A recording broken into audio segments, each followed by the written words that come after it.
Fala, meus lindos, sejam muito bem-vindos a mais um Estratégia. Eu sou o Gleison Araújo e hoje nós estamos recebendo aqui. Eu não quero que o nosso cinegrafista mostre ainda o nosso convidado, porque o nosso convidado hoje é muito, mas muito especial.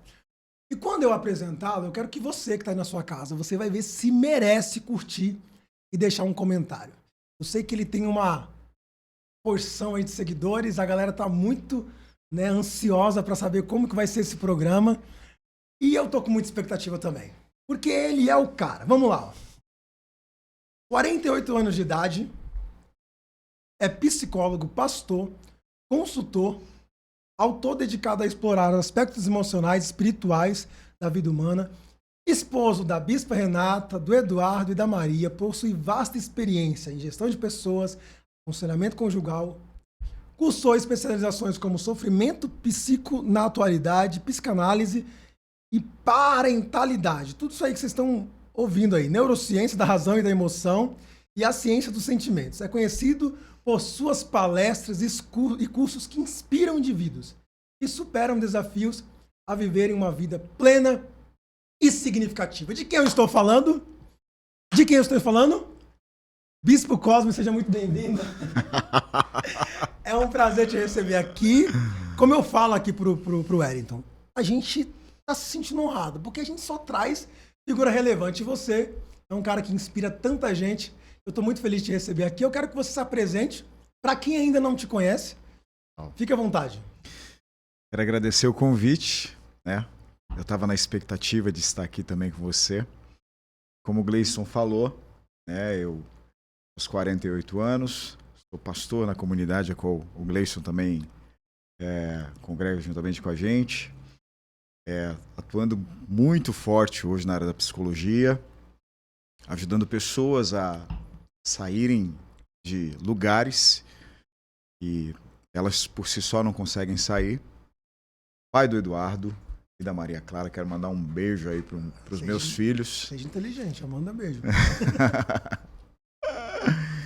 E quero mandar aí um abraço para você que está nos acompanhando, para o pessoal que não me conhece e para você que vai me conhecer hoje. Espero que seja uma ótima experiência para você, porque para mim já está sendo, Gleice, estar aqui. Show, show.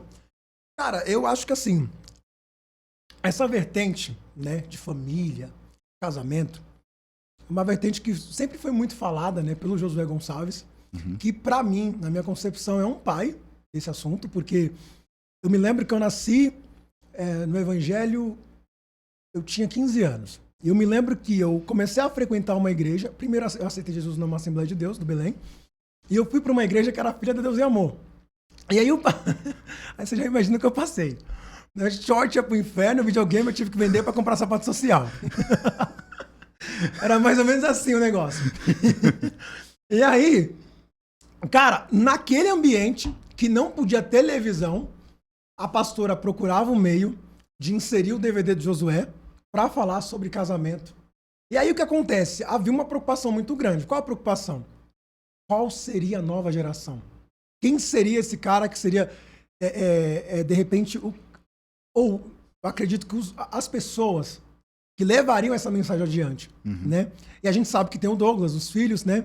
A gente sabe que tem outras pessoas que fazem um trabalho que você faz, só que você está despontando aí como alguém que fala desse assunto e que tem se tornado referência em Guarulhos, em São Paulo. Qual a sua expectativa para os próximos anos? Atender mais pessoas, alcançar mais pessoas? Sim, muito interessante isso que você está colocando, porque a gente, todo ser humano, ele precisa caminhar dentro de uma visão de que você vai chegar a algum lugar.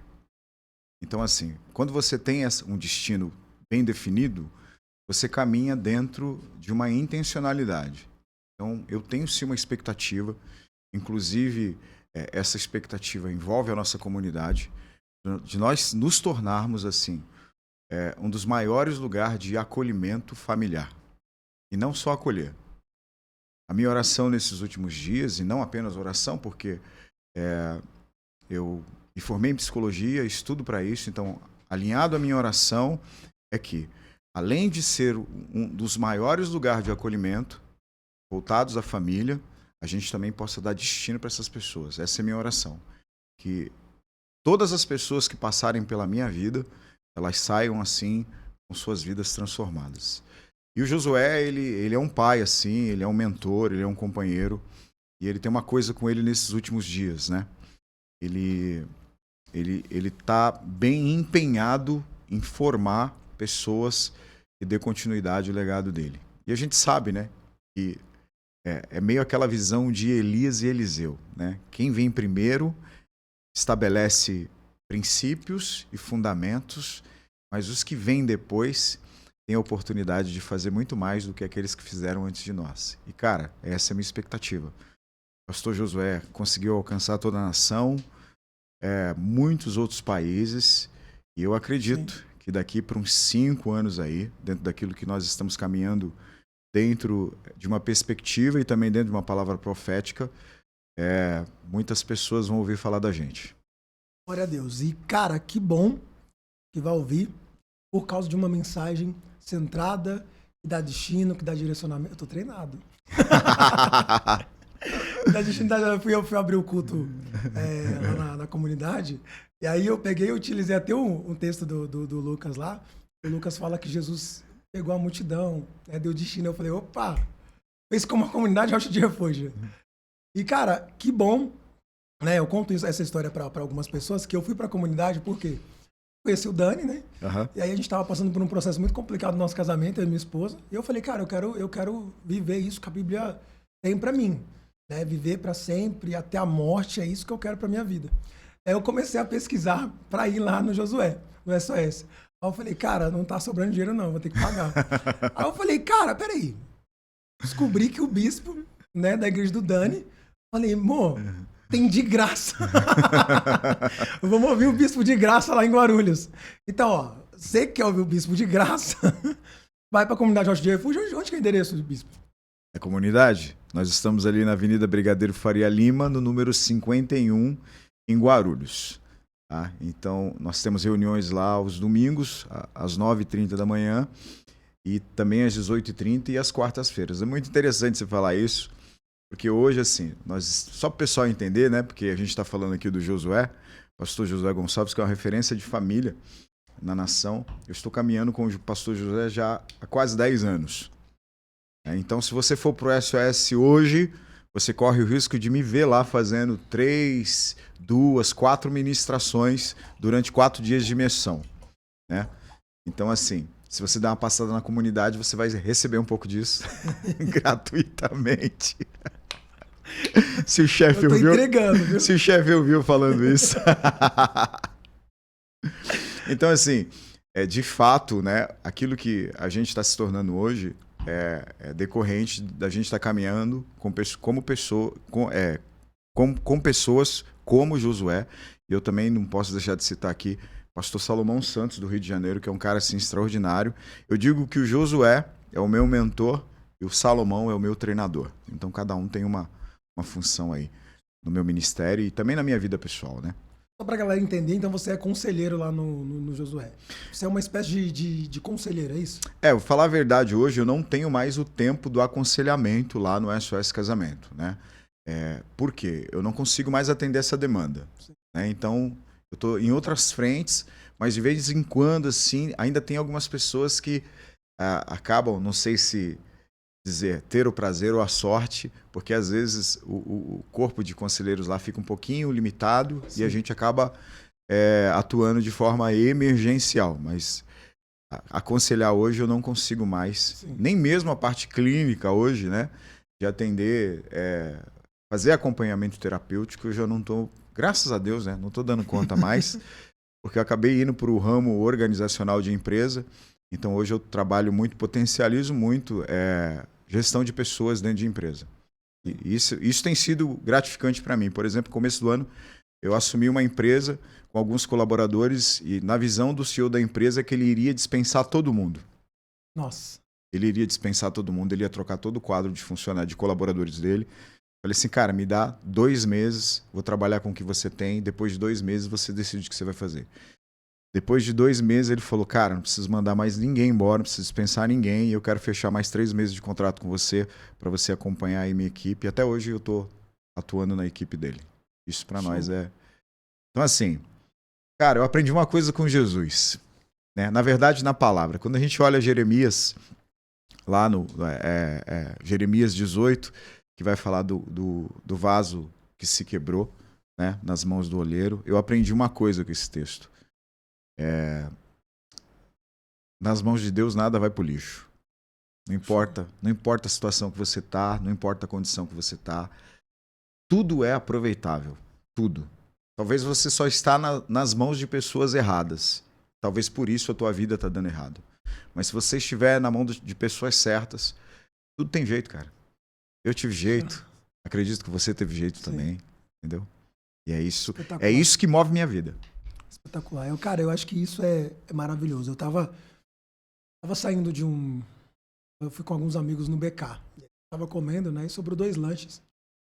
E aí a gente tava falando numa reunião política, né? Falando sobre política. A gente tava falando muito sobre benefício próprio, né? Aonde a gente pode chegar, né? Em quais lugares a gente pode chegar, né? Quais posições a gente pode alcançar. Só que quando acabou, a gente tava com esses 2 lanches.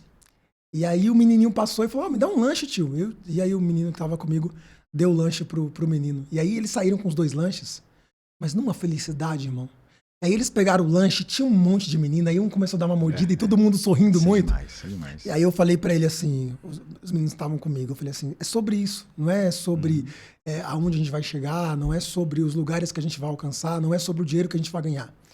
É sobre propósito. É sobre a gente viver algo em Deus e transmitir isso pras pessoas. E, cara, é muito além, né, Bispo? É muito além. A gente vive numa sociedade, aqui eu quero entrar, onde eu quero chegar, aproveitar que tem o Bispo aqui no podcast, no Estratagema, pra gente extrair o máximo dele, gente. Essa 1 hora ele vai ter que entrar em assuntos aqui polêmicos. E assim, a gente vive, né, numa sociedade que tá tudo muito bagunçado, tudo muito deturbado, né? As pessoas, elas vivem de maneira promíscua, né? A vida toda bagunçada, as pessoas não sabem, né, para onde estão indo, né? Andam como andarilho, né? Não como peregrinos. E falando sobre esse ambiente que a gente está vivendo, né? Esse ambiente de Sodoma e Gomorra mesmo. Eu trabalho na noite, eu sei como que é. Cara, o que falar para um jovem que tem o desejo ainda de se casar, mas o ambiente é completamente desfavorável? O que você tem para falar para esse jovem hoje? Cara, a sociedade, com o passar dos anos, ela vem desconstruindo a ideia de família, né? E eu tô com 48 anos, o cenário familiar que a gente tem hoje é totalmente diferente de quando eu me entendi por pessoa, olhando para dentro da casa dos meus pais. Então, se você olhar para fora, a inspiração nesse sentido familiar, ela é muito superficial, ela é muito escassa. E aqui está um grande problema, porque não tem como a gente falar de casamento de família e não olhar para a Bíblia, né? Nós somos uma sociedade que nasceu nos fundamentos cristãos. Se você tentar buscar referência no que diz respeito ao lado de fora, talvez você não encontre boas referências. Mas a gente precisa entender uma coisa. A sociedade vive do jeito que quer. E existe um preço a ser pago. Por que existe um preço a ser pago? Toda vez que você deixa de viver um princípio que Deus estabeleceu, você vai pagar um preço. Então, quando Deus olhou para o homem, Adão lá no Éden, que é aquilo que nós acreditamos, e disse, não é bom que o homem esteja só, Deus sabia o que estava fazendo e o que o estava falando. Ele sabia que a solidão do homem, aquele formato que ele estava vivendo ali dentro, com o passar do tempo, iria gerar prejuízos a Adão. E aqui eu quero chamar a atenção de você que está nos ouvindo. Por quê? Existem coisas que você começa a viver que, a princípio, elas não oferecem perigo e dano algum. Provérbios vai falar disso. Há caminho que aos olhos dos homens parece direito, mas o final, ele é a morte. Então existem caminhos, segmentos, existem cenários que você entra e você começa a viver, que a princípio é prazeroso, a princípio é legal, a princípio é bacana, principalmente os jovens. A princípio você dá conta, mas o problema é quanto tempo você vai fazer o que está fazendo, da maneira que está fazendo, e você vai se sentir bem fazendo isso. É aqui que a conta não fecha. Porque a curto prazo a equação fecha, a médio prazo também a equação fecha. Mas com o passar dos anos, você vai sentir falta. Você vai pagar um preço. E por que você vai pagar um preço? Eu vou ser muito claro e muito curto nisso. Porque Deus disse que você vai pagar um preço. Não é porque o seu pai falou, não é porque sua mãe disse, não é porque o político falou, porque Deus olhou e falou assim: se não viver dentro desse formato, vai ser ruim, vai ser mal, não vai ter um bom final. Então Deus falou, falado. Show. Cara, é assim, eu te falei, né, que a gente ia percorrer, né, por assuntos polêmicos. E assim, como eu te falei, né, o ambiente, né, tá muito bagunçado, né? A mídia tá aí, né, para apontar o que vai completamente contra aquilo que as escrituras dizem. E tudo isso é tratado com muita normalidade, como o correto, né? Eu, uma vez na faculdade, eu me senti muito frustrado, porque eu não tinha muita informação para rebater um argumento, e eu fiquei constrangido de falar que eu era cristão. Olha só, numa faculdade privada, eu estava constrangido de falar que eu era cristão. Por quê? Porque eu estava no ambiente, né? Como você, eu fiz um período psicologia. Eu estava no ambiente, assim, a galera, numa aula de filosofia. O meu melhor amigo estava com a camisa, uma faca, com a foto do Bolsonaro e uma faca na cabeça dele. O meu melhor amigo, eu não tinha visto a camisa, quando eu olhei, eu falei, meu Deus, meu amigo. E esse é o cenário, sabe? O cenário de alguém que, de alguma forma, eu não tô... Como eu sempre falo, né? As pessoas confundem um pouco quando me vê nas redes sociais, né? A gente sabe que eu tenho uma vertente, um viés político mais à direita, eu sou conservador, só que a gente sempre fala, Bolsonaro não é nossa referência de cristão. Ele é na minha opinião, né? É um político que defendeu aquilo que a gente defendia, só que ele não é o meu pastor. O meu pastor, inclusive, está aqui comigo. E é uma referência para mim. Talvez o Bolsonaro seja uma referência como político, né? E talvez eu siga as vertentes que ele segue. Agora, como pastor, né? A minha referência são outras pessoas. Agora, cara, dentro desse aspecto, né, da bagunça que tá, né? Eu dou bastante volta para chegar onde eu quero chegar. O que você acha que a gente pode fazer para convencer essa juventude, né? Levando em consideração que o que nós estamos falando parece que é errado. E o que essa galera está falando parece que é o correto. Como convencer? Cara, uma coisa que eu aprendi há alguns anos dentro de uma experiência que eu vivi essa experiência. Eu estava aconselhando um rapaz, ele passou por um processo muito difícil. E, cara, não havia palavras que mudavam o sentimento desse cara. A visão dele, a percepção das coisas, do cenário que ele estava vivendo. E aí, pode ser que até alguém que esteja me ouvindo agora não acredite nisso, porque Deus falou comigo algo sobre esse rapaz. E aí Deus falou desse jeito: traz ele para o seu convívio. Não precisa dizer mais nada, porque eu estava em oração, eu falei, Senhor, já tentei de todas as ferramentas, e eu não consegui mudar a maneira dele pensar.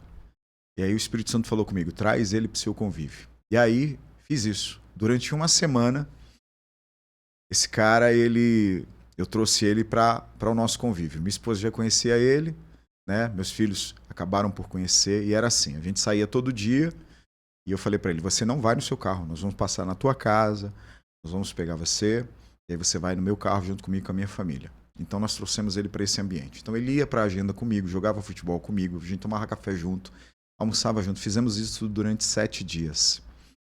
Cara, no segundo dia que ele estava com a gente, houve uma faísca de mudança. A esposa dele entrou em contato comigo e perguntou, o que você fez com fulano? Falei, eu não fiz nada. Ele só está respirando a vida que eu e minha família vivemos. Já imaginou onde você vai chegar? E onde eu quero chegar? A gente precisa viver a verdade. Sabe por que talvez, a gente está num país que tem muitos evangélicos, muitos católicos, e a gente está vivendo essa bagunça que estamos vivendo, é porque a gente está falando muito e está vivendo muito pouco. Show. E quando a gente vive, cara... Eu tenho uma frase do Luiz Hermínio que eu carrego comigo, que ele diz assim, Ao invés de você ficar preocupado com o altar de Baal que foi levantado e tentar derrubar esse altar, constrói um altar maior, mais relevante. Que esse altar maior e mais relevante, ele vai engolir o altar de Baal. Então hoje a gente vive dentro de uma sociedade, dentro de um estado, dentro de um país, e eu falo isso com propriedade porque eu estou 44 anos dentro da igreja. Não vou dizer que eu sou 44 anos um cristão fiel, fervoroso, mas hoje a gente vive dentro de um ambiente cristão e a gente fala muito, né? A rede social, deu voz, a globalização fez com que os discursos bem elaborados viessem à tona. Sim. Mas por trás desses discursos não existe vida de Deus, cara. E a vida de Deus, ela é o suficiente para transformar qualquer ambiente. Esse é o meu ponto de vista, é o que eu acredito. Então, assim, como é que a gente coopera para que a mudança exista? A gente precisa, primeiro, ter vida de Deus na nossa casa, no nosso trabalho, na fila do banco, no trânsito, no dia a dia. A gente tem que ter essa vida. E aí eu não vou ficar só nesse ambiente, porque isso faz parte da comunidade. Eu tenho um projeto que daqui a alguns anos eu vou ter pessoas poderosas dentro da comunidade. Em que sentido? Eu estou preparando meu filho para ser alguém poderoso. Mas ele não vai ser um cara poderoso no altar. Vai ser um cara poderoso na sociedade. Porque eu acho que esse foi o erro dos nossos pais. Isso, onde que eu imagino que você ia chegar nisso. Esse foi o erro dos nossos pais. Os nossos pais prepararam gente poderosas para o altar. Eu, como pai, como pastor, como mentor, estou preparando gente poderosa para a sociedade. Show. Cara, isso é uma das coisas que eu acredito que foi onde a igreja mais falhou. Porque eu vi um pregador falando um dia que a gente não está carente de pregadores, que a gente não está carente de pastores, porque isso a gente construiu. E a gente construiu muito bem. O problema foi, a gente não inseriu essas pessoas nas esferas sociais. A gente está carente, sim, de bons políticos, porque a igreja demorou de ser inserida nesse ambiente. A gente está carente de bons policiais. A gente está carente de pessoas que peguem essa coisa que a gente vive, essa atmosfera que a gente vive no domingo e leve para fora na segunda. Só que o problema é o quê? A galera ficou muito tempo vivendo isso no domingo e na segunda ele fingia que não viveu aquilo que viveu no domingo. Ele acha, eu sempre costumo dizer que a gente diminui Jesus, porque a gente tem o costume de trazer Jesus para o ambiente de luto. Só que a gente esquece de trazer Jesus para o ambiente da festa. E eu acho que até um problema cultural, bispo. Porque as nossas festas, elas são muito promíscuas. Então parece que não combina com Jesus. As pessoas, por exemplo, em alguns momentos, por exemplo, a gente está numa festa se divertindo muito. Aí a gente fala assim, ó, bora fazer uma oração? As pessoas ficam assim, oração? Mas a gente está numa festa. Aí eu falo, não, vocês acham que a festa não combina com Jesus? Agora não, se tiver todo mundo chorando, tiver um defunto ali, então aí combina com Jesus. As pessoas têm a mania de associar Deus a esse ambiente de luto. Quando na verdade Deus quer participar do seu momento de festa. Deus quer participar de todos, entrar em todos os lugares. E bem colocado por você, isso é estrutural. Eu costumo dizer a respeito de João 2, que é o momento que Jesus ele faz o milagre das bodas de Caná da Galileia. E eu acho muito interessante que Jesus, ele não foi para ali para fazer um milagre. Ele estava lá por causa de uma festa. Ele foi convidado para a festa. Ele tinha lugar à mesa para a festa. E porque ele foi convidado para a festa, ele fez um milagre. Ele não foi trazido para aquele lugar apenas para fazer esse milagre. E hoje, de fato, existe uma religiosidade, não vou nem dizer que é uma cristandade, uma religiosidade que cultua muito isso, sabe? Esse lugar de sofrimento, traz Jesus para cá. E aí, uma coisa que eu estava falando na última ministração minha na comunidade, justamente isso. A gente fala, por exemplo, de se parecer com Jesus, mas quando a gente fala de se parecer com Jesus, o que vinha à cabeça das pessoas?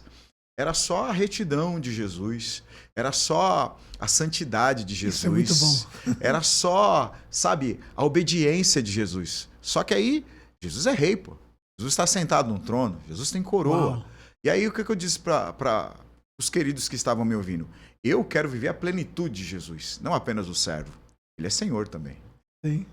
Não apenas o obediente, ele governa também. Ele não é apenas o cara que montou no jumento, cara. Ele também montou no cavalo branco. Eu tô tentando aprender isso, bispo. E eu trouxe isso para o meu cenário, para a minha vida, porque a gente isolou uma parte da vida de Jesus da cruz, da cruz, da cruz. É a cruz, é a cruz. Eu não quero mais nada, a cruz não. Mas ele ressuscitou num corpo glorificado, cara. E eu também quero viver isso. Se é para eu me parecer com Jesus, eu quero me parecer em tudo. Oh. Não apenas esse lado restrito, que é o da... É por isso que as pessoas têm essa ideia. Quando tá a casa de luto, traz Jesus. Quando tá a casa de festa, não dá para trazer Jesus, porque o Jesus que as pessoas idealizaram não entra nesse lugar de riqueza, não entra no lugar de prosperidade e de festa. Não entra. Cara, assim, a galera só lembra que Jesus nasceu numa manjedoura. Mas se esquece que os magos levaram o ouro, incenso e mirra. Sim. E o que acontece, cara? Eu tô tentando me livrar desses bloqueios. Eu apanhei segunda-feira, eu tô apanhando aqui de novo. Vamos pro set terapêutico, eu vou te levar pra esse lugar. Inclusive, quero até mandar um abraço aqui, que segunda-feira eu tava com alguns amigos lá em Alphaville e eles, mano, eu levei tanto tapa na cara, assim, não literalmente, mas eu falei, cara, ele falou, ele veio falar pra mim assim, bispo, Augusto, gente boa, inclusive um abraço pra ele falou assim, Gleison, eu tava vindo eu não lembro o estado, ele falou assim, aí Deus falou comigo, que vergonha, você não tem um avião ainda. Aí eu falei, desculpa, Deus não vai falar isso. Ele falou, porque você vive essa miséria. Eu falei, não, cara, não tem como. Ele falou, não, cara, é porque você, Gleison, acreditou que nesse Cristo que te apresentaram, entendeu? Que só vai te oferecer resto, que não tá preocupado em te abençoar, entendeu? Mas quando você, de fato, entende o que Deus é, né, e o que... Olha pra genealogia, eu falei, tá bom. Ele falou, todo mundo foi rico, porque só eu tenho que ser pobre. Agora, óbvio que isso é um assunto muito complexo, tem gente que pega carona e às vezes acaba extrapolando, mas a gente precisa entender que dá pra gente viver em Deus a plenitude, sabe? Viver de fato em abundância, né, bispo? Nesse sentido, a gente tem que tomar cuidado pra gente não olhar pra isso. Isso. É só ter esse crivo. Eu não posso olhar pra isso porque isso não é meu foco.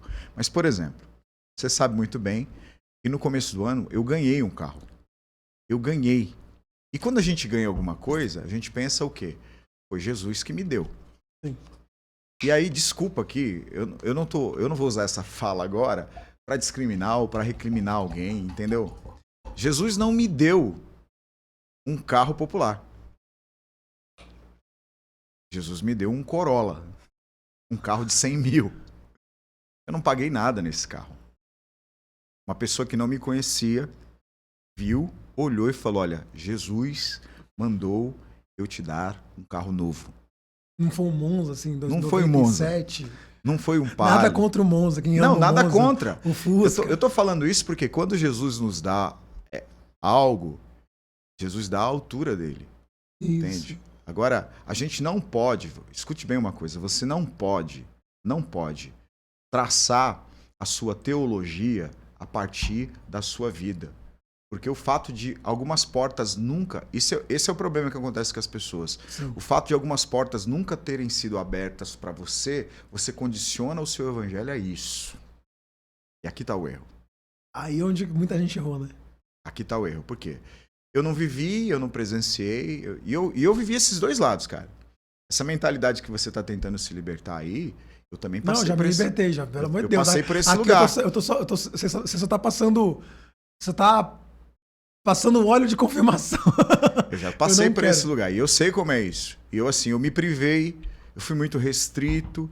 Eu fiz minha família padecer com isso. Sim. Por causa de uma mentalidade errada a respeito daquilo que a Bíblia estava me ensinando. Então, tudo que a gente faz no reino, a gente precisa viver em plenitude. Tem que ser tudo. Não dá para eu restringir. E aí, por que muitas pessoas, às vezes, tiveram esse comportamento de fechar alguns acessos dentro do Evangelho? Porque eles passaram anos da vida deles e nunca viveram isso. Só que aí existe um outro conceito errado, porque as pessoas acham que as coisas caem do céu. Alguém vai dizer assim, poxa, o cara é pastor, por isso está falando isso. hoje, a minha frente de trabalho mais potente hoje não é o pastoreio. A gente tem pastor a rodo lá na igreja, você sabe disso. Eu comentei sobre isso ontem com alguns amigos. E eu quase não fico na comunidade. Sim. Quinta-feira, eu tô indo para Blumenau. Eu vou ficar mais um final de semana fora. Hoje, as minhas frentes de trabalho que eu gero receita para mim, não é a igreja, não é um ambiente religioso. E eu entendi isso. Porque às vezes o crente está lá orando o tempo todo para Deus fazer um milagre, para Deus fazer, para Deus... E não é que Deus não faça. Só que a gente precisa sair desse lugar de fé apenas e ir para o lugar da ação. Sim. Porque a fé sem obras é morta. Então, cara, eu trabalho para arrebentar. Quem caminha comigo sabe disso. Eu trabalho para arrebentar mesmo.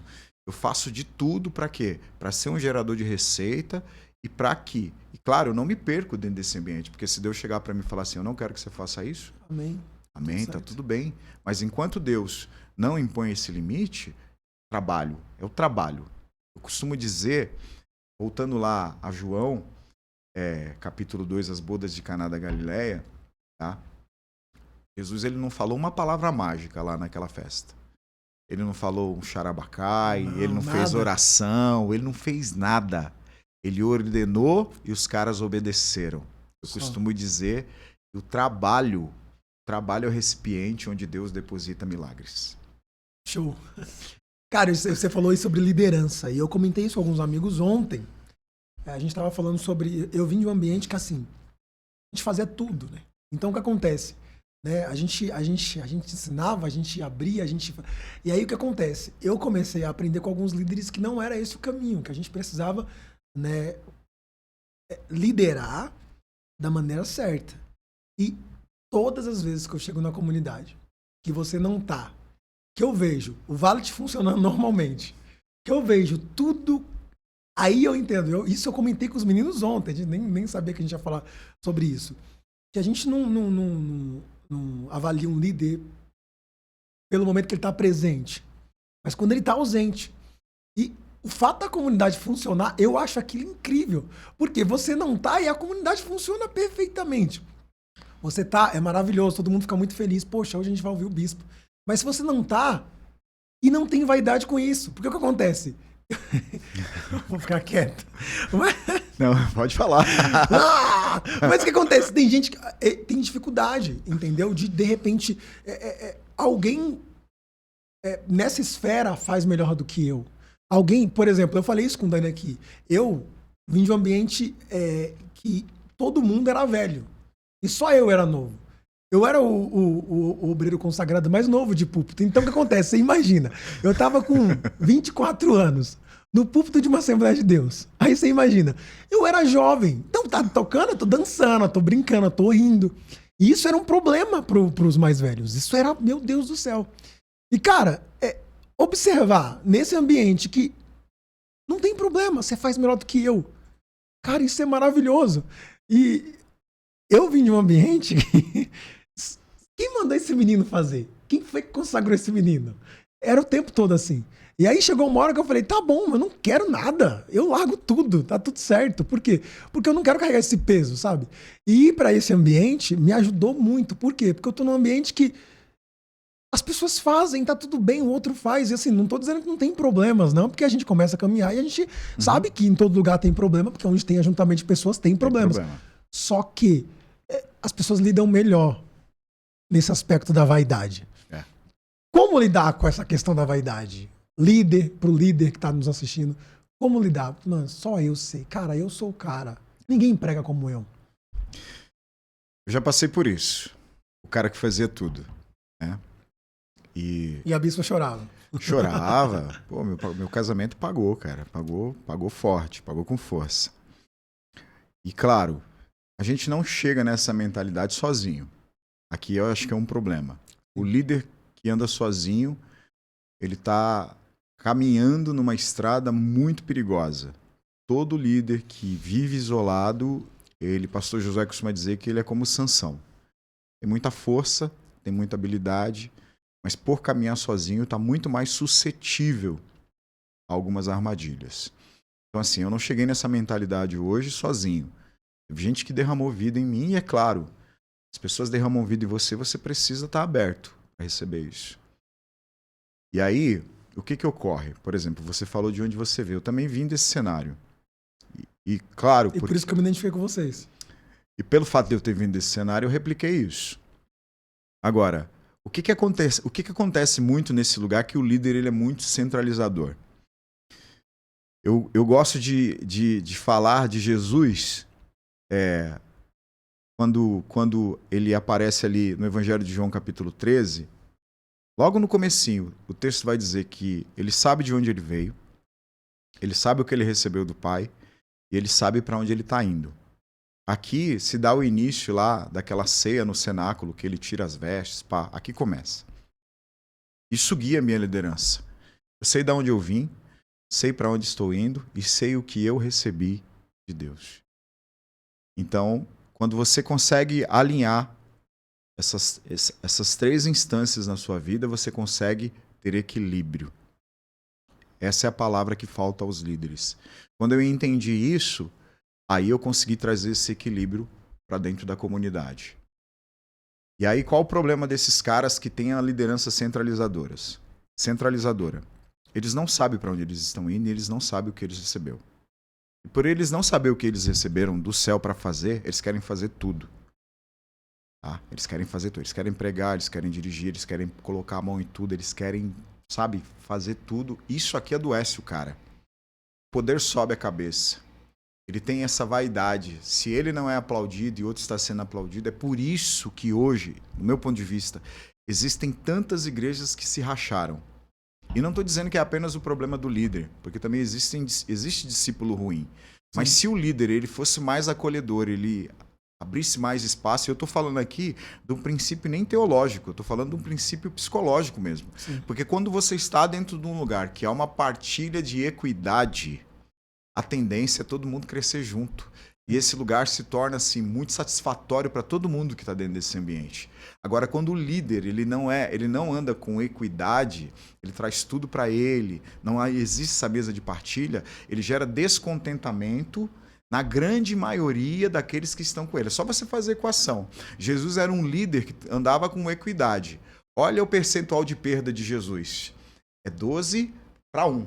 Né? É 1 para 12. Ele perdeu só o Judas. Sim. Mas os 11 estão com ele. Aí eu não estou dizendo que a perda não existe. Mas sim, quando você não trabalha a equidade, essa equação muda.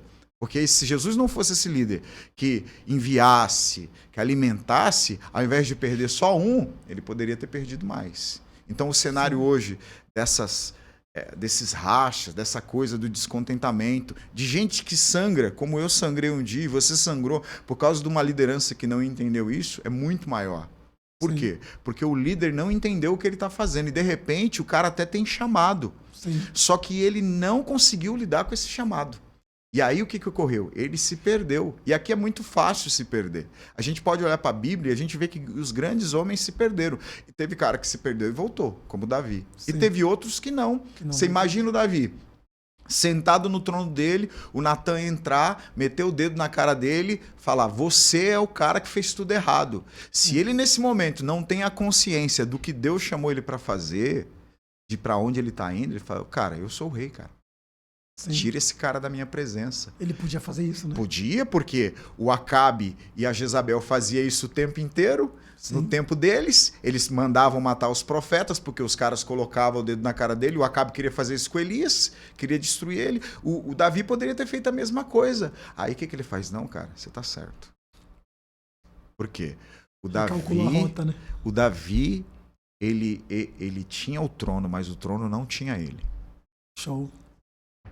E a gente tem que ser assim, sabe? O púlpito não me tem.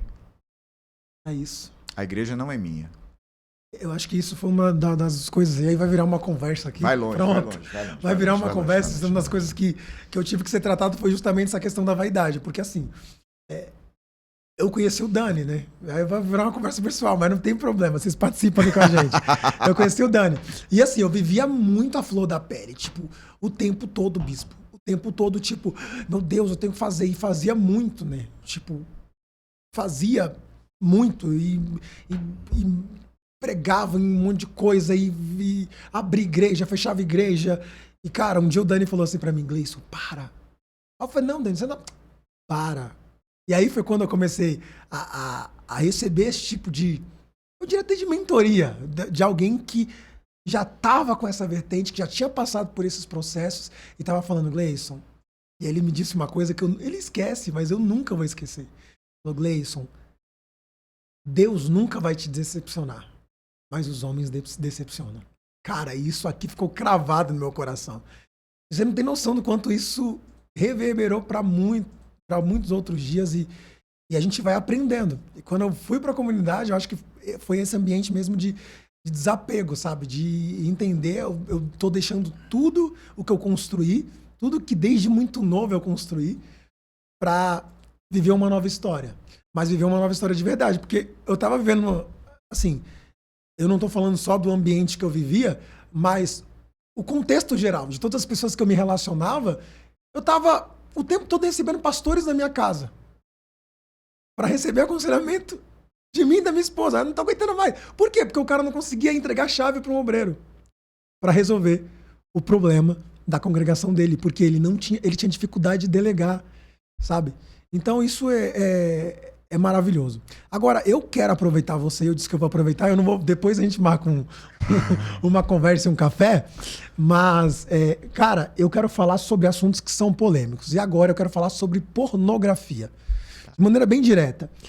Isso é um problema para alguns, é um assunto que é pouco falado por alguns, porque eles não conseguiram vencer, romper, né? E a gente vive, né, num país que consome muita pornografia, né? Eu vi um gráfico, agora eu até olhei aqui no celular, eu esqueci de trazer, de lideranças evangélicas que consomem pornografia. Eu olhei o gráfico, eu não lembro.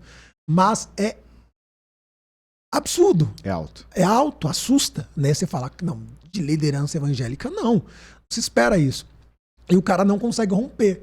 O cara não consegue passar dessa fase. A gente viveu nesse ambiente. Aqui eu falo de maneira bem clara, eu não tô nem aí. Porque uma das coisas que eu aprendi com a internet é que sem exposição ninguém prospera na internet sem se expor. E assim, com muita vergonha, a gente cresceu num ambiente que era mais difícil o acesso. Eu tô falando de mim, que tem 30 anos. Que nasceu em 94. Era muito mais difícil ainda. Entendeu? Eu lembro que, vou falar aqui de maneira aberta. A gente tinha uma caixinha de sapato. A gente colecionava os DVD, comprava escondido lá na feira. E aí a gente tinha aquela caixinha de sapato. A mãe precisava sair pra gente colocar no DVD e consumir pornografia. Né? E aí hoje tá um clique. É um clique. Tá um clique. Pro cara que tá tentando vencer esse processo, o que fazer? Como dizer não para algo que está tão próximo, que está tão acessível, que é a pornografia? E aí eu quero que você seja direto e fale o que você pensa. Pode deixar. Vou falar pro cara que luta, tá? Para sair desse ambiente. E é um ambiente desafiador. Já passei por esse lugar, é difícil. E é assim, você precisa desenvolver, você precisa entender uma coisa. Essa guerra, ela não para. Você precisa desenvolver um mecanismo contínuo. Porque senão você volta para o mesmo lugar. Não existe um único evento que você resolve isso. Por isso você precisa estar bem decidido. Primeira coisa. Tá? O cara às vezes que está tentando... Tem um monte de gente aqui que está me ouvindo que passa por isso. Por exemplo, você luta alguns dias, de repente você cai e aí vem a culpa e você promete que não vai fazer mais, mas daqui a pouco você volta para esse lugar. São vários fatores. Tem muito cara que está preso nisso porque existem questões emocionais que estão afetando ele. O vazio comunica muito com esse lugar. Porque quando você vai para esse ambiente da pornografia, a dopamina, principalmente nos meninos, ela vem com muita força. E isso, a dopamina é o quê? Ela te dá, assim, uma visão panorâmica. Ela te dá esse senso de prazer. Então isso tem uma relação, às vezes, com vazios que você carrega. Se você é um cara que está vazio, com a energia baixa, você vai para esse ambiente, você faz a prática da masturbação, da pornografia, a dopamina sobe e você tem esse senso de recompensa. E aqui é um problema, porque o seu corpo ele começa a se acostumar com isso. Então é muito importante você ter uma ajuda, um suporte de um acolhimento para conversar da sua vida emocional. Eu acho que é um ponto. De maneira aberta. Aberta. Procurar alguém e conversar. Conversar. Claro, tem que ser alguém capaz, né? Sim. Nem todo mundo consegue procurar um terapeuta, mas às vezes procurar no seu ciclo de igreja, de amigos, com quem que você pode compartilhar das suas emoções. Não é compartilhar do seu pecado ou da pornografia. Você vai tratar das suas emoções, porque de repente você não está bem. Você está, sabe, o tempo todo lutando, você tem pendências, você tem demandas antigas, e isso te ajuda a ir para esse lugar. Um outro aspecto que você precisa fazer na análise, você precisa se perceber. Porque, por exemplo, o cara que está tentando sair disso, tem dia que ele consegue vencer.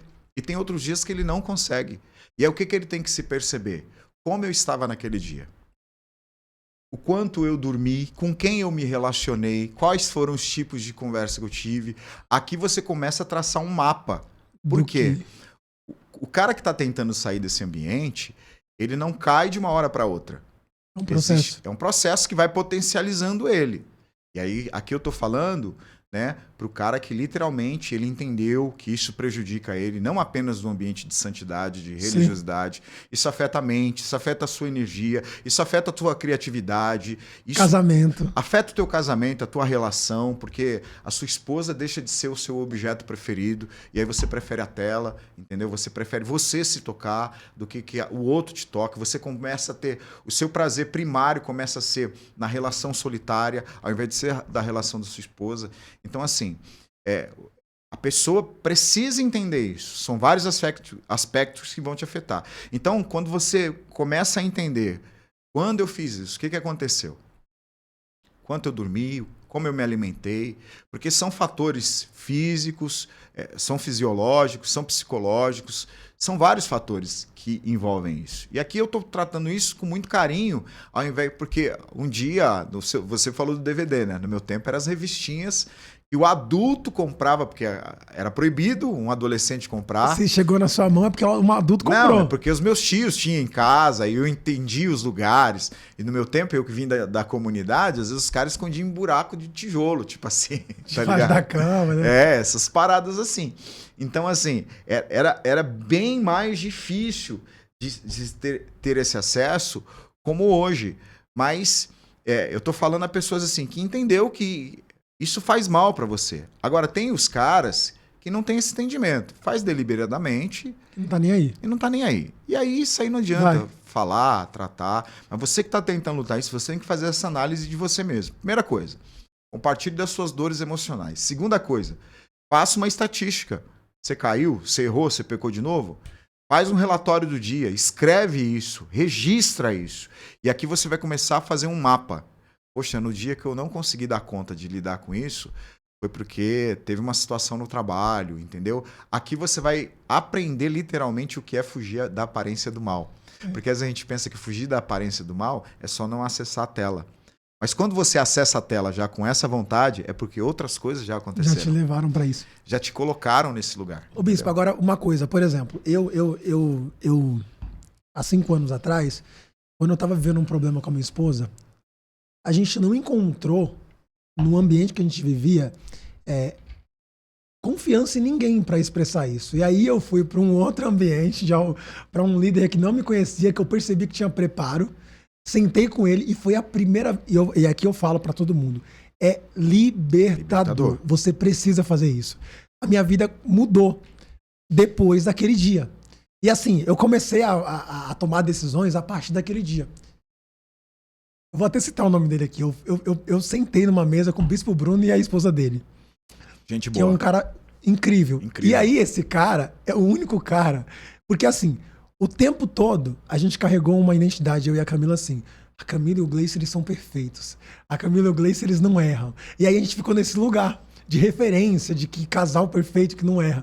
E aí a gente falou, eu preciso sentar com alguém. Agora que eu sentar na mesa com alguém que eu confio, eu vou soltar tudo. E aí eu sentei com o Bruno e a gente começou a falar, essa mulher aqui, Bruno, ela só pensa na mãe dela, só pensa no pai dela, não sei o quê. E a gente se libertou. E assim, cara, se você tá num ambiente que você não consegue confiar, procura um líder que você confia, pelo amor de Deus, e faz isso, porque isso vai mudar completamente sua vida. E aí eu quero ir para uma outra ideia, Bispo, porque a gente está falando de assunto polêmico, mas que é necessário. Sim. E aí, tudo aquilo que eu venci, que eu já passei, eu quero trazer, eu quero comunicar. Eu acredito que tudo que Deus faz na nossa vida, todo o alcance que ele faz a gente ter, ainda que seja, no meu caso, tô começando na internet, mas eu acredito que tem um propósito. Sim. E eu quero aproveitar isso para comunicar daquilo. Já passei por esse lugar, eu achei muito bacana porque você fala de maneira muito aberta. Você falou aqui, a gente estava falando sobre pornografia, eu já passei por esse lugar. E é muito bom a gente poder falar isso. No meu caso, eu também já passei por esse lugar. E ajudar jovens Sim. que estão passando nesse momento por esse lugar é maravilhoso. E para esse cara que já passou por esse lugar, mas que tem dificuldade em comunicar, o que você tem para falar para esse cara? Será que é o ideal mesmo? Será que ele tem que ficar escondido e não falar e não comunicar? Será que de repente não tem alguém precisando ouvir a mensagem que ele tem para falar? Olha só, eu acho que uma coisa que você falou que é muito interessante, muito importante. E aqui eu vou linkar essa fala, de repente, ao propósito de vida do cara. Eu preciso entender isso. Tudo aquilo que você venceu na vida comunica autoridade. E tudo aquilo que você tem autoridade, dentro da nossa visão cristã, comunica propósito e chamado. Então, o cara que passou por isso e venceu, literalmente venceu, eu quero encorajar você que está me ouvindo agora. Provavelmente, 90% de chance você tem chamado, você tem algum propósito para viver. E talvez você está aí, fechado, né? Venceu, rompeu. O que você precisa entender primeiro? Uma coisa que eu faço comigo, eu tenho comigo. Todo ambiente que eu entro e eu venço, eu levo para o ambiente de oração. Senhor, como que eu posso transformar isso de maneira que outras pessoas sejam alcançadas? É muito importante. E não só você que venceu a área da pornografia, você que venceu outras áreas da sua vida, leve isso para oração. Eu não sou cristão. Para pensar nisso. Como que eu posso potencializar isso de maneira que eu consiga ajudar outras pessoas? Mas eu tenho vergonha, eu não sei falar. Sabe qual é o problema, às vezes, da gente ficar fechado nesse ambiente da vergonha de não sei falar? Porque tudo a gente levou para a plateia. Tudo a gente levou para a plateia. Tudo a gente acha que a gente tem que falar para um monte de gente. Só que Jesus bate um papo com a mulher samaritana. Maior exemplo. Sozinho. Sozinho. Não tinha plateia. Jesus ele vai trocar ideia com outras pessoas, José de Arimateia, sozinho. São pessoas que Jesus está o quê?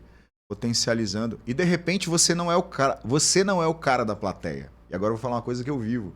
De repente você não é o cara da plateia, mas você é um cara que vai comunicar ao cara da plateia e você vai potencializar o cara da plateia através da sua experiência. Eu vivi isso.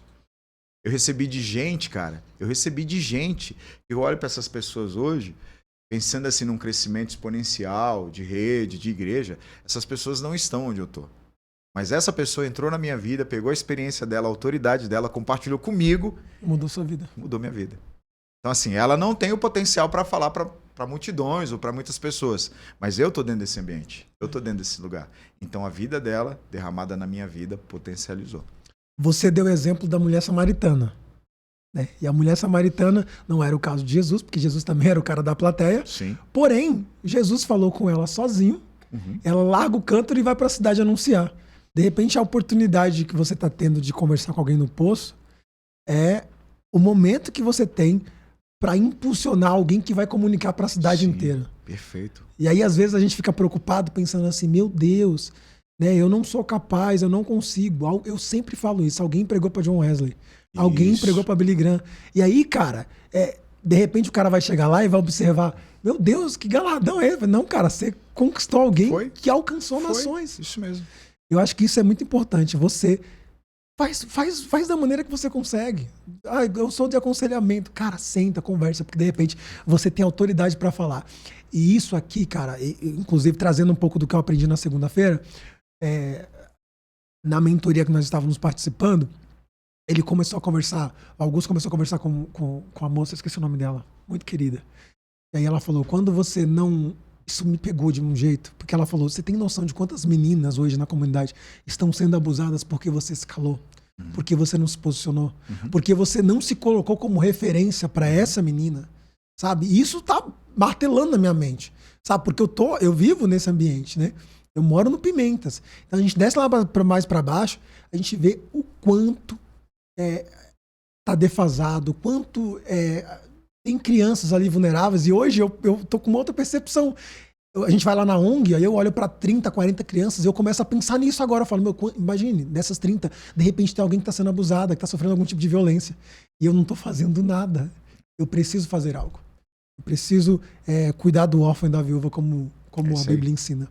Cara, eu vou fazer uma pausa aqui pro bispo comer um amendoim, tomar uma água de coco. Uhum. E eu quero apresentar aí os nossos patrocinadores. A gente vai colocar um vídeo apresentando os nossos patrocinadores desse episódio exclusivo. Depois do vídeo eu vou fazer diferente. Eu sempre falo dos patrocinadores. Só que hoje eu vou pedir pro bispo, porque ele tem mais propriedade para falar desses patrocinadores. Mas pode rodar o vídeo. 2 patrocinadores. Para você que precisa de soluções em vidros ou coberturas, temos para você hoje a MSD Coberturas, que está há 13 anos no mercado, trazendo o melhor com excelência e preço justo. Eles te atendem de uma maneira personalizada e eficaz, utilizando materiais de alta qualidade. Para você que precisa de envidraçamento de sacadas, cobertura em vidro fixas ou retráteis, entre em contato, @MSD Coberturas. Telefone 11 9 7704 6673. MSD Coberturas. Oi, poderosas! Apresento a vocês Maria Guimarães Brand, a minha marca. Vestir MG Brand significa a mulher estar vestida de força e dignidade. Desenvolver essa coleção, a curadoria das peças, foi tudo feito com muito amor, muito carinho, pensando em cada detalhe. Sabe que você acordar e procurar uma roupa para que você possa se vestir vai muito além de um look, mas a roupa representa a imagem a qual você quer passar. A roupa representa aquilo que está fluindo de dentro para resplandecer fora. E a embalagem, o atendimento, foi tudo pensado com muito amor, respeito e carinho por você. Seja bem-vinda a esse universo feminino. É isso aí, gente.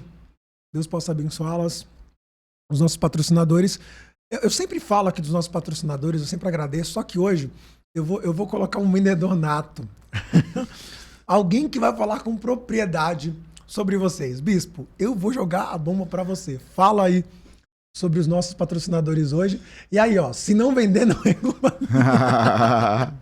Se não vender, é culpa do bispo, tá, gente? Ó, MSD Coberturas, Douglas e Simone. Inclusive é uma empresa a qual eu dou consultoria. Então você que precisa de coberturas, vidros, boxe, enfim. Você pode chamar lá que a galera vai dar uma assistência para vocês. O Douglas é um cara assim, extraordinário. O trabalho dele é elitizado. Impecável. Impecável. É um cara que, além de eu dar consultoria para ele, é o que faz nosso serviço lá na comunidade, Sim. faz serviço na minha casa. Então, assim, você não vai se arrepender de contratar essa empresa. Tá? Entra aí no site, no Instagram, no link que tá aí e eu tenho certeza que você vai fazer um ótimo negócio. A Maria, cara. Maria Guimarães, também já dei consultoria para Maria. E assim, Maria é personal styler. Se você precisar de roupa, você pode falar com a Maria. Ela é integrada no assunto. Acabou aí de fazer cursos extraordinários, vai te ajudar. Além de vender para você, ela vai te posicionar. Né? Se você é alguém que quer gerar autoridade com roupa, essas coisas assim... Enfim, aquilo que você quiser passar para o seu público a partir da sua vestimenta, pode procurar a Maria Guimarães, que ela vai, com certeza, te assessorar de forma excelente e extraordinária. Absurdo. Eu tô falando para vocês. Olha a facilidade. E aí vocês não perceberam, né? Mas eu percebi. Ele vendeu a empresa da Maria, ele vendeu a empresa do Dó, mas ele se vendeu... Ainda me vendi ainda. Vocês não perceberam, né? Mas eu percebi. Então, assim, cara, esse é um cara vendedor nato. Ó. Ele conseguiu vender aí os 2 produtos. E Deus possa abençoar aí. Vocês vão ser muito bem atendidos, como disse o bispo. Pessoas incríveis. Deus possa abençoá-los. Bom, cara, eu tô preocupado, porque assim, eu tenho meia hora. E eu queria falar muita coisa. Eu tô tentando ver o que eu consigo falar aqui, o que eu posso priorizar. Mas, obviamente, que assim, a gente tá aqui, né, também por causa do lançamento dessa obra aqui, que a gente tá muito feliz, todo mundo muito contente, todo mundo que de alguma forma participa da vida do bispo, né? A gente... Pode mostrar aqui na minha câmera aqui, ó. Todo mundo que participa da vida do bispo tá muito contente com essa obra. É a primeira, né, bispo? Primeira. Cara, e assim, eu vivo isso, né? A gente eu tô me arrepiando aqui, ó. Eu vivo isso porque essa mensagem, né, a mensagem do bispo, ela transformou a vida a minha casa, a minha família, em todos os aspectos, né? Eu tenho vivido isso. E, cara, saber que isso se tornou uma obra impressa e vai legal. alcançar mais pessoas. E assim, cara, eu sou suspeito em falar, porque essa mensagem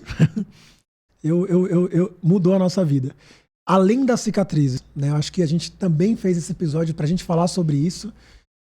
E, cara, qual o seu sentimento aí com essa obra? Eu tô vendo que tá todo mundo comentando. Tá todo mundo falando, graças a Deus. Cara, que bacana, assim, tá uma aceitação muito grande. Muito legal. Muito bacana. Fala aí pra gente. Cara, um dos relatos que eu falo sobre esse livro é que enquanto...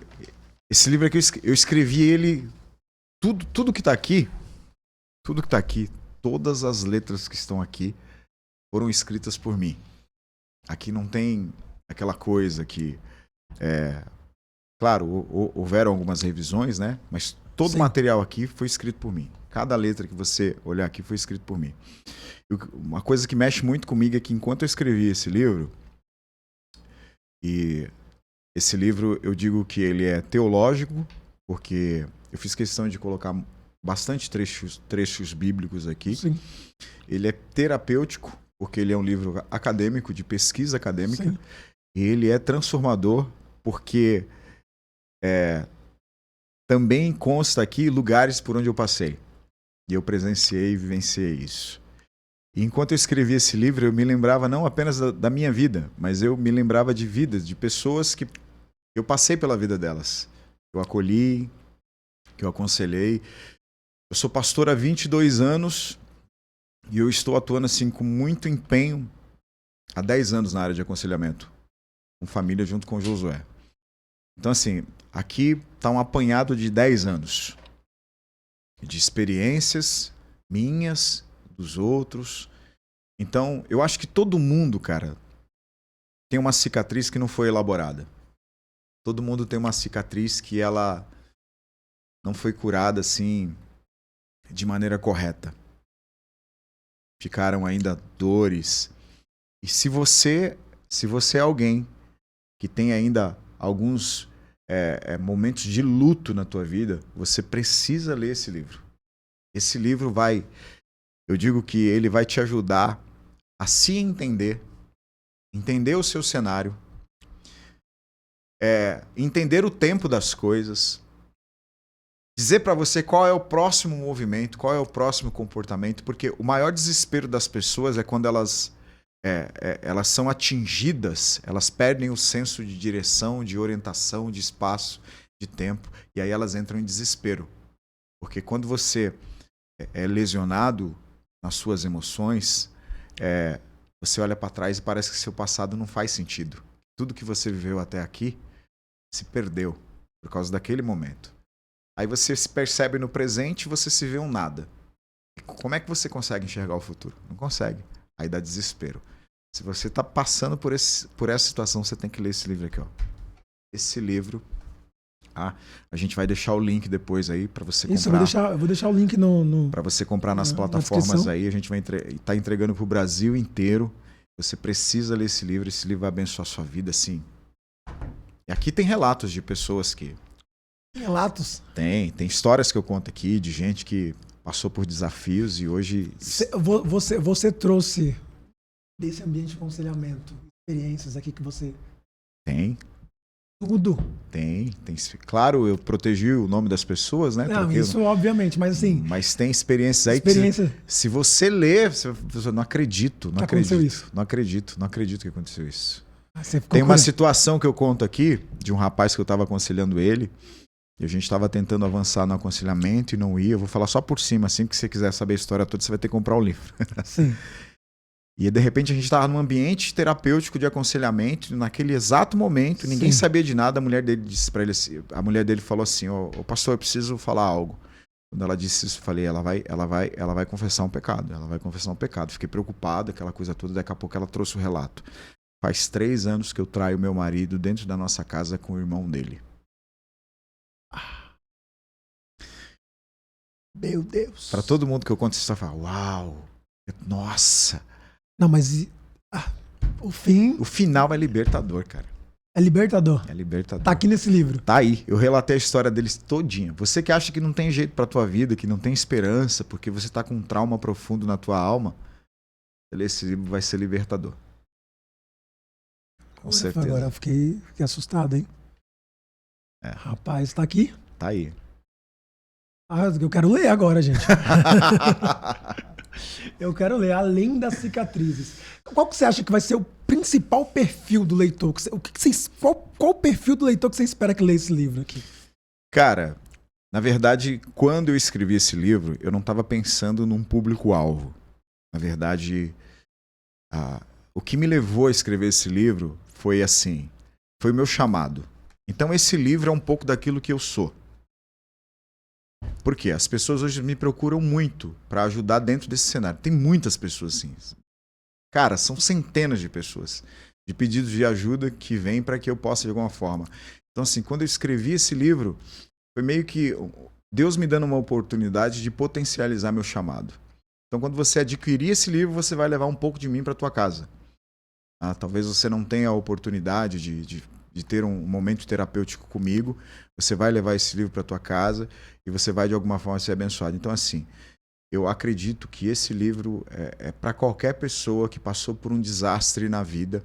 A gente fala muito de perdoar aí, e o perdão é o cerne de tudo. Tem momentos na vida que você precisa se perdoar, você precisa perdoar quem fez mal a você. Uma situação que, assim, que acontece muito na nossa geração, e na minha geração e na sua também, perdoar os pais, porque em algum momento não souberam conduzir as coisas. Perdoar você mesmo, porque em algum momento você tomou decisões que levou você para lugares que... E às vezes a gente não se desprende disso. A gente sai do lugar, mas a gente carrega as marcas. As marcas estão ali, a dor está ali. Então esse livro vai te ajudar a não apenas deixar o lugar, mas deixar o passado frustrante para trás. Show. Isso é uma coisa muito importante. Uma das coisas que mais eu percebia que me travava era justamente essa coisa do perdão. Eu carregava muito isso. Eu falava assim, o tempo todo, é culpa do meu pai, é culpa da minha mãe. E aí eu vivia uma miséria, uma dificuldade extrema, de assim, a ponto de ter dificuldade de comprar coisas básicas. Isso aí. E aí eu comecei a florescer, principalmente nessa área de ter em abundância, de meus filhos não passarem privação, justamente quando eu liberei o perdão. Isso aí. Falei viver. Cara, olha, só uma frase pra você ficar com gostinho, ó. A dor emocional oferece uma oportunidade para se redescobrir. Isso aí. Olha um pouco sobre isso aí. não, é só uns spoilers, só. Não, muito forte, cara.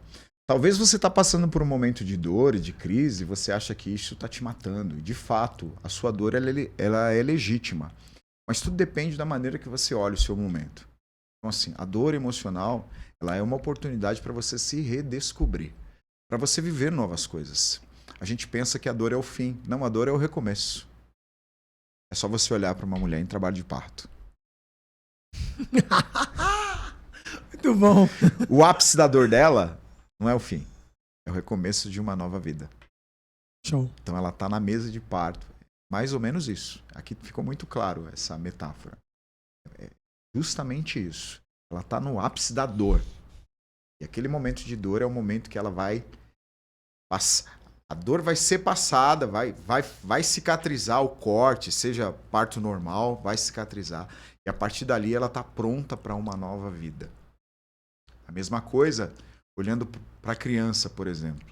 A gente tem muita dificuldade de ser rejeitado, de ser expulso de ambiente, Sim. de não atender expectativa do outro. Todo mundo é assombrado por isso. Uma coisa que eu aprendi é que muitas vezes a rejeição ela está te empurrando para um novo tempo. O útero, quando chega a hora, ele começa a expelir a criança. Está dizendo para a criança, você não é mais bem-vindo aqui.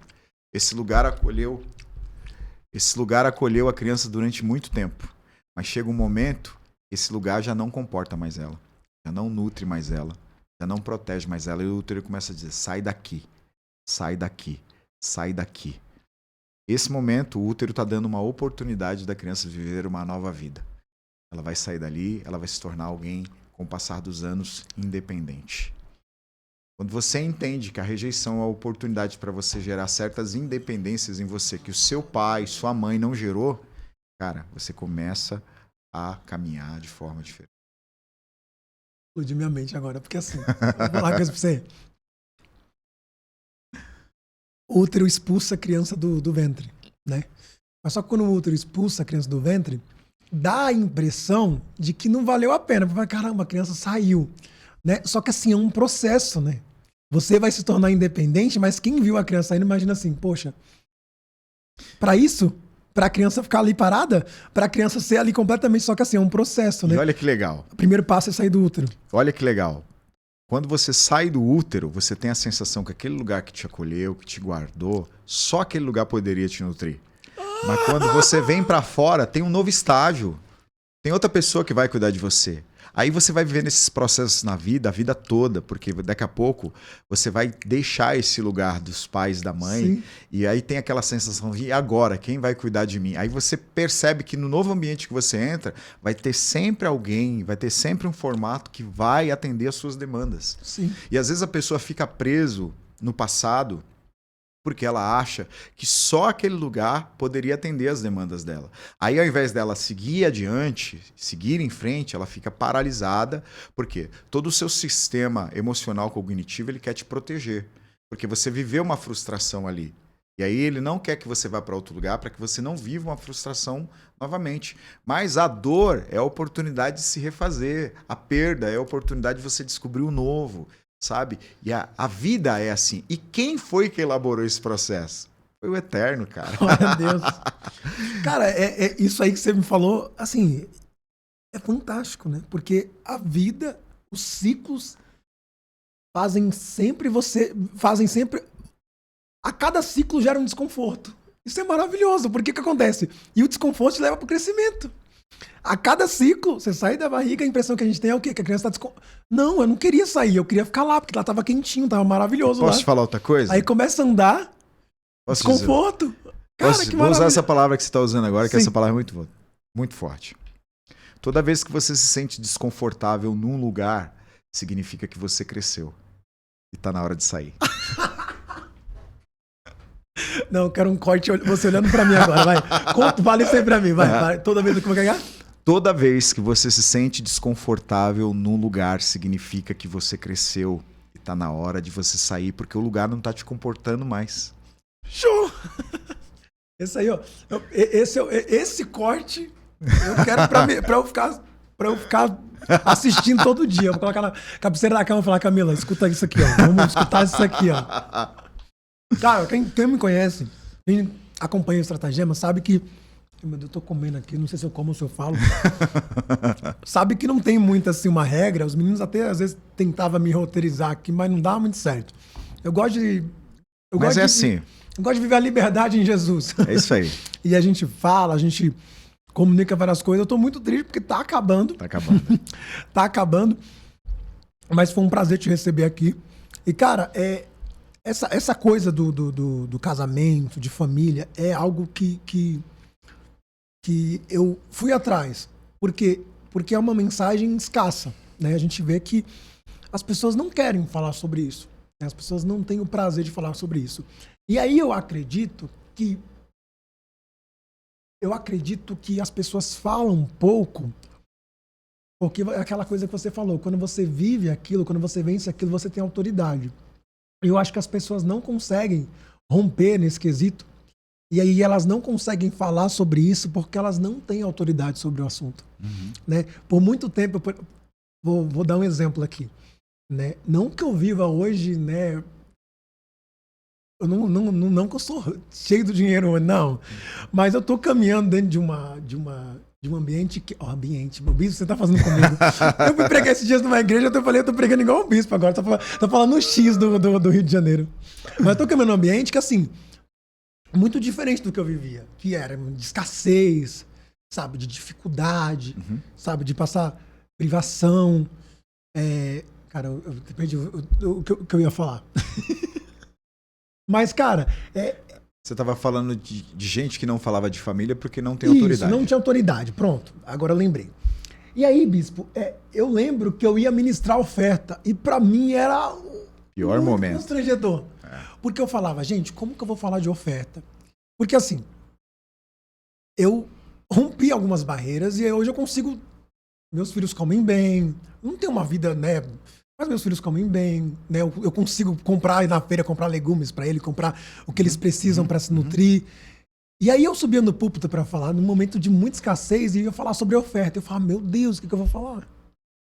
E eu acho que aí, o bispo, tem essa questão da autoridade. O cara não fala sobre família porque ele vive um inferno em casa. É. Sabe? Ele não fala sobre família porque o inferno, ele não tem um ambiente de prazer em casa. Ele não quer voltar para casa. E aí eu fui atrás desse tipo de mensagem. Qual a importância dessa mensagem hoje no cenário que a gente está vivendo? Porque eu acredito que o problema não é a política. Eu acredito que o problema é a gente que não está fazendo o nosso papel a ponto de influenciar as pessoas, a ponto de ser inserido nesses ambientes, como a gente já tinha falado aqui no começo. Qual a importância desse tema, desse assunto que precisa ser falado? Como a gente disse, mais do que falar, a gente precisa inspirar. E a gente não pode perder a esperança. Né? Não pode. Eu gosto de lembrar de Samuel. Samuel cresceu íntegro, reto e crente dentro da casa do Eli. E a casa do Eli, o Eli era um cara que não ouvia mais Deus. E os filhos do Eli, Ofni e Finéias, eles eram bandidos. E aí... Não tem desculpa, então. Tem um Samuel dentro dessa casa que está crescendo ouvindo Deus e está com integridade. A gente precisa entender que nós temos o potencial de sermos mais poderosos do que o ambiente. A psicologia fala que o ambiente, de certa forma, nos influencia. Mas quando eu olho para Samuel, quando eu olho para o Daniel, ele sobreviveu a pelo menos 4 reinados, se não estou enganado. E um cara muito íntegro. Então, assim, eu acho que a gente precisa falar sim. E não importa se você tem 10 seguidores, se você tem 1000 seguidores. Não importa se você tem rede social ou se você não tem rede social. Se você tem público ou você não tem público, se você tem só a sua casa. Fale para os seus filhos. Porque talvez a gente não consiga resolver o problema hoje, mas a gente vai mitigar o problema. E quem sabe daqui a 10 anos ou a 15 anos o cenário muda. Por quê? A gente começou a falar para os filhos começaram a falar para os netos. Sabe, eu tenho uma ministração que eu faço lá em Bragança que se chama Casamento, uma história digna de ser contada. Então a gente tem que escrever uma história digna de ser contada dentro da nossa casa, de maneira que todos aqueles que passem por esse lugar sejam alcançados e impactados por isso. Então fale sim, fale que família, é bom ter família.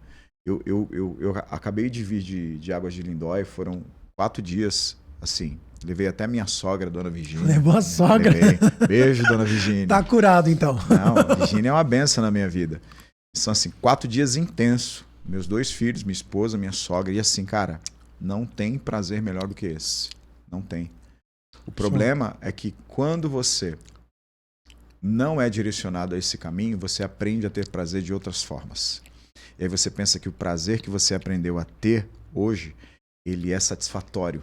E ele é o melhor prazer que você pode ter. Só que a sua mente deteriorou, está deturpado.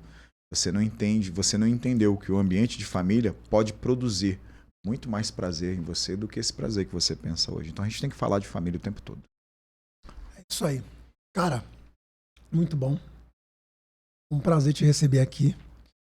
E eu acredito que é isso. Acredito que a gente precisa trazer para fora. Mas uma coisa que você falou que é muito importante, né? Não adianta a gente querer mudar o mundo, né, sem antes mudar a nossa casa. A gente precisa, antes de tudo, mudar a nossa casa. Eu vi uma pessoa falando um dia que a gente não pode, né, querer resolver os problemas do mundo quando, na verdade, você não arrumou nem sua gaveta.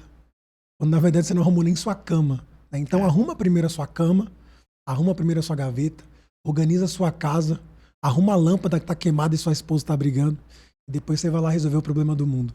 Então, acho que isso é maravilhoso. E que bom ter pessoas como você que traz esse tipo de mensagem, mas que também é referência. né?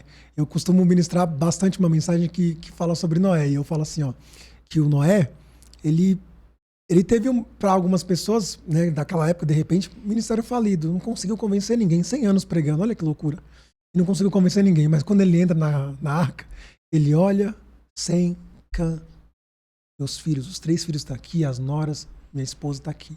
Então ele convenceu quem ele mais amava. Isso aí. Sabe? Então, assim, tem muita gente ganhando o mundo, mas não convence a esposa. Tem muita gente ganhando o mundo, mas não convence os filhos. E que bom que a gente tem referência como você. E aí eu quero que você termine aqui deixando uma mensagem. Eu sou ousado, bispo. Eu creio nisso. Sei que meu alcance ainda não é tão grande, mas eu quero que você deixe uma mensagem para a nação, para o Brasil. E eu sei que você vai chegar em lugares muito, muito altos e eu trago essas pessoas para perto porque eu costumo fazer isso. Trago para perto. Porque quando eu estiver lá, eu falo, o Bispo Cosme, meu amigo, trouxe no meu podcast. E eu costumo valorizar. Eu já sei que você vai chegar em lugares altos. Você já está vivendo coisas extraordinárias, a gente está muito feliz com isso, mas você vai chegar em lugares muito mais... Eu quero profetizar aqui, quero ser profeta de Deus. Amém. Eu quero que você deixe uma mensagem para a nação, para o Brasil e quem sabe para o mundo aí. Vou pegar o gancho da sua fala. Tem gente que quer mudar o mundo e não consegue mudar as coisas dentro de casa. A gente sempre ouve uma frase, né? A maneira que você faz uma coisa é a maneira que você faz todas as outras coisas. Quando a gente olha alguém que está preocupado em mudar o mundo e a sociedade e ele não conseguiu mudar a própria casa dele, significa que esse alguém ele não quer resolver problemas externos. O problema que ele está tentando resolver está dentro dele. Então, para ele, resolver o problema do mundo alimenta a alma, alimenta o ego, talvez tapa a fenda, o buraco que ele tem aqui dentro. Porque quem quer resolver problemas, de fato, resolve todos os problemas. Não escolhe alguns problemas para resolver. E eu acredito que a nação, ela precisa de gente, como você falou. E antes de estar preocupado, seja com a Câmara de Vereadores, com o Senado, tem que estar preocupado com aquilo que está acontecendo dentro de casa. Porque, de repente, você não tem alcance hoje para adentrar esses lugares e mudar essa história. Mas, como eu já disse aqui, eu tenho 2 filhos. E eu vou preparar esses 2 filhos. Amém. Eles vão ser poderosos na terra. E eles não vão chegar lá apenas por causa de um evento. Eles vão chegar lá por causa de uma história que eu estou construindo neles. Show. Volto a dizer, você que é cristão, religioso, não prepare o seu filho apenas para o púlpito. O púlpito, a igreja é do Senhor. Né? Deus levanta os seus próprios profetas. A gente olhou tanto para o púlpito, esqueceu do cenário nacional, e por isso a gente está vivendo o que está vivendo hoje. Sim. Né? Eu hoje não tenho preocupação de mandar meu filho para a escola pública. Não tenho preocupação de mandar o meu filho para a faculdade, porque ele está sendo abastecido dentro de casa. Sendo preparado. Se alguém tem medo de mandar o filho para determinados ambientes, significa que ele não está fazendo aquilo que tem que ser feito dentro de casa. Vou dizer aos cristãos, né? Parem de orar e fazer campanhas pela nação. Agora alguém vai se assustar. Show, é isso que eu quero ouvir. Sejam íntegros, sejam retos, sejam verdadeiros, sejam transparentes. Saiam das plataformas. Parem de mostrar vidas mentirosas. Mostrem a realidade. Quem é você na fila do banco? Quem é você quando ninguém te vê?